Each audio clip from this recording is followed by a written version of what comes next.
Fitness जर्नीमध्ये खूप वेळा आपण अनडिसिप्लिन होतो, रुटीन ब्रेक होतं, मोटिवेशनसुद्धा कमी होतं आणि मग वाटतं आपण फेल झालो का. पण खरं सांगू का, आपण ह्युमन आहोत. आपल्याला टाईम लागतो शिकायला, ग्रो व्हायला, गोष्टी अडॅप्ट करायला. आउट ऑफ ट्रॅक जाणं ही काही चूक नाही, चूक आहे परत ट्रॅकवर न येणं. म्हणून मला अनेक वेळा मी स्वतः देखील इतक्या वेळा आउट ऑफ ट्रॅक गेलो आहे, कारण की आपली लाईफ सेम राहत नाही मित्रा. म्हणून माझ्या मनामध्ये एक वाक्य नेहमी चालू असते, खुद पर यकीन ठेव, दरवेळी पडला तरी चालेल पण उठून पुन्हा सुरुवात कर. बिकॉज डिसिप्लिन म्हणजे परफेक्ट असणं नाही, डिसिप्लिन म्हणजे हर वेळा परत उठणं.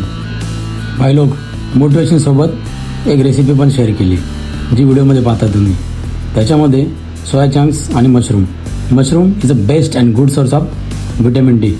आणि pro tip, vitamin D increase करायचं असेल ना तर त्याला बनवायच्या आधी फक्त उन्हामध्ये 15 मिनिट ठेवा आणि नंतर बनवा.